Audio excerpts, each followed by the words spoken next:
On peut avoir l'irruption justement d'un émotionnel qui surgit malgré nous et qui vient entraver. Alors un émotionnel de ce type-là est toujours, ou quasiment toujours lié à des pensées crues. Une pulsion est une pulsion, c'est quelque chose qui est, je sais pas moi, qui arrive en nous, quoi, qui est toujours arrivé. Par exemple, pour donner un exemple, la colère ou le rejet de l'autre, sans raison. C'est-à-dire qu'il ne s'est rien passé. Il n'y a jamais pas de raison. Bon, enfin, quelque chose d'anodin. Si on prend une relation de couple, par exemple. Oui, souvent on se fâche très fort pour des détails. Dans ce contexte-là, sans rentrer dans des détails précis, tout semble réuni pour que ce soit parfait. Et puis, on ne sait pas pourquoi, il y en a un qui dit quelque chose qui va éveiller chez l'autre une réaction totalement démesurée, disproportionnée. Parce qu'il y a une blessure qui est touchée là. C'est quelque chose du passé qui n'a pas été dire Gilles, c'est quand ce type d'irruption émotionnelle qui n'est pas facile à contrôler. Mais c'est évidemment lié à des pensées crues aussi, même si ce n'est pas vu d'entrée de jeu. C'est-à-dire que, mais peu importe, je ne demande même pas de me croire sur parole. Si vous regardez cette blessure, pensez à la blessure la plus forte que vous ayez ressentie de toute votre existence, là maintenant. C'est celle qui apparaît à votre esprit. La plus évidente, la plus proche. Ou celle qui vient là maintenant. Qu'est-ce qui était insupportable en termes d'événements? Qu'est-ce qui s'est passé qui était vraiment insupportable? Très souvent, moi ce qui me vient à l'esprit, là, c'est très souvent une blessure narcissique, enfin, c'est très souvent lié à l'ego qui... C'est-à-dire C'est-à-dire que l'autre vient réveiller quelque chose, vous renvoie une image de vous-même qui vous semble inacceptable parce que ne correspondant pas à ce que vous Il n'aurait pas dû dire ça, il ne devrait pas me voir comme ça. Voilà. Et cette image qui vous renvoie, elle est tellement insupportable qu'elle peut vous détruire. Elle peut détruire, ça peut être très fort. Je pourrais être détruit. Je pourrais être détruit. Oui. Détruit. Mais tout ça, ce sont des pensées. Il ne devrait pas me voir comme ça. S'il me voit comme ça, je peux être détruite. Ce sont des pensées. Mais c'est des pensées, mais après avoir pensé. C'est-à-dire sur le coup, on réagit. C'est-à-dire que ça va plus vite que la lumière. La pensée est déjà là en fond, qui vient créer la réaction. Si vous ne pensiez pas, si vous ne pouviez pas penser ça, est-ce qu'il y aurait une réaction aussi forte? Non, alors bien sûr, vous l'avez dit, c'est lié à toutes ces blessures. Mais ces blessures sont liées à des pensées. Depuis toujours. Depuis toujours. Mais alors comment déconstruire ça? Le regard, comment on fait là tout de suite? Apprendre cette habitude, donc.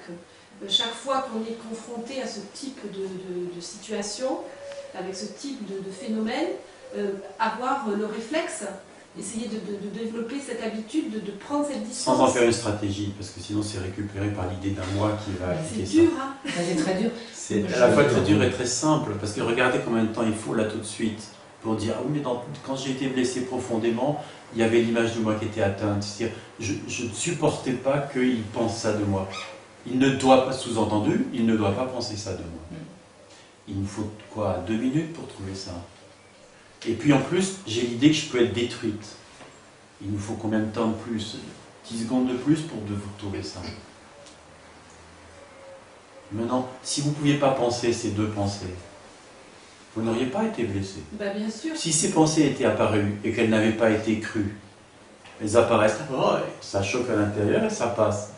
Ça serait comme d'avoir une... ça passe et c'est fini, il n'y aurait pas eu de réaction. C'est comme d'avoir une cuirasse là, qui nous protège. Non, c'est pas une cuirasse. Mais est-ce qu'on peut faire ça? Ah non, c'est pas ça. C'est pas une cuirasse. Non. C'est au contraire une totale liberté que tout puisse arriver. Ça va juste traverser. Parce que c'est pas arrêté, c'est pas figé, c'est pas cristallisé, c'est pas cru. Donc quand j'ai une pensée, quelque chose de l'autre qui m'atteint, qui me blesse, c'est avoir cette aptitude de le laisser me traverser, comme vous dites, sans me... N'essayez pas d'en faire une stratégie. N'essayez pas d'en faire, c'est beaucoup trop compliqué. Vous êtes ce regard qui se pose ou pas sur les choses, qui est posé en permanence sur les choses, mais ce n'est pas forcément conscient. Vous l'êtes ce regard. De même que vous ne pouvez pas ne pas être, quand vous êtes dans cette conscience d'être, vous savez, c'est évident qu'il y a de la conscience, c'est évident que les choses sont vues, perçues, etc. Il n'y a pas d'effort à faire. C'est de cela dont je parle. Et oui, mais quand on a fait tout un chemin de vie, justement, en étant... Mais évidemment, il s'agit de déconstruire tout ce fatras de choses inutiles et souffrantes. Pas de pensée crue, pas de souffrance. Voilà ce que moi je dirais. Le plus petit malaise, le plus petit mal-être, jusqu'à la plus grande des souffrances, et je ne parle pas de douleur physique, de souffrance psycho-émotionnelle, ça veut dire qu'il y a une pensée crue. Mais moi, ce qui m'interpelle avec la pensée crue, c'est que des fois, la réaction, elle peut être immédiate. Il n'y a même pas eu de pensée. Quelqu'un qui vous... La pensée n'a pas été conscientisée. Ou, je ne sais pas, en voiture, souvent ça arrive, quelqu'un qui fait une... Vous dites tout de suite connard. Ou... Oui.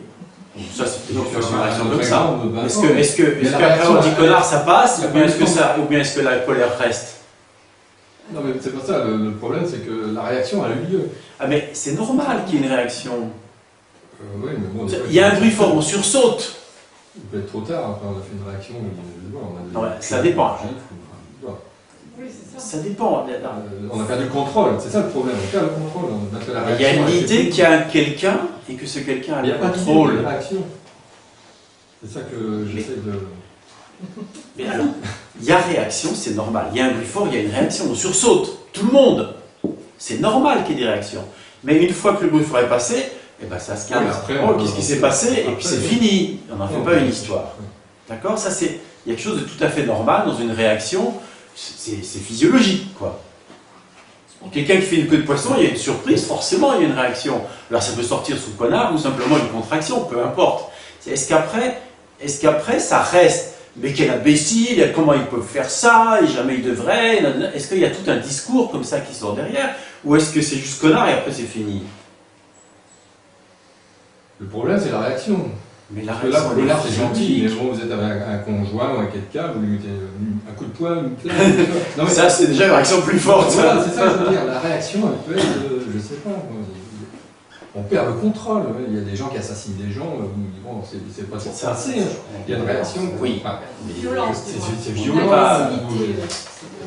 Il y a une violence de fond, même chez les animaux, qui est là.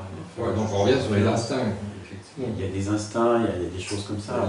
Violence, encore que je parlerais plus d'agressivité que de violence. C'est l'agressivité.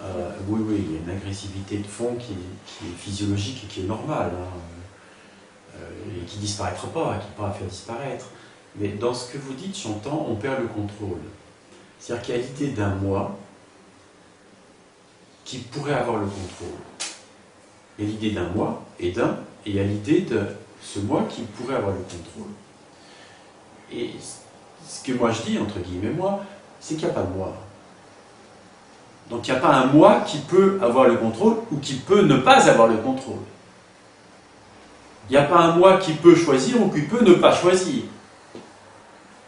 Mais en l'occurrence, là, il y a un moi qui peut-être culpabiliserait de perdre. Il y a l'idée d'un moi, et cette idée d'un moi a des conséquences. Je suis responsable de ce que je fais. Toutes les autres pensées qui commencent par « je » peuvent être crues parce qu'il y a l'idée d'un moi qui est crue. Mais si l'idée d'un moi tombe, le reste s'effondre avec. Pas forcément immédiatement tout de suite, mais dès que c'est vu, ça va être vu comme étant faux puisqu'il n'y a pas de moi. Il y a quelque chose qui m'interpelle là aussi. Est-ce que ça peut être dangereux est-ce que j'ai bien entendu de dire finalement s'il n'y a pas de jeu, donc peut-être je ne suis pas responsable.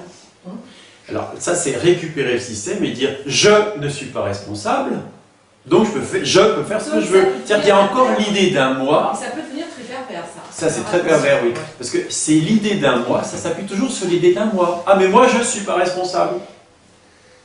Mais dans ce que j'ai entendu là, je pense que l'aboutissement logique, ça Mais je ne dis pas qu'on est responsable ou qu'on n'est pas responsable. Je dis qu'il n'y a pas une entité, un individu séparé qui pourrait être, à qui ce choix pourrait s'offrir.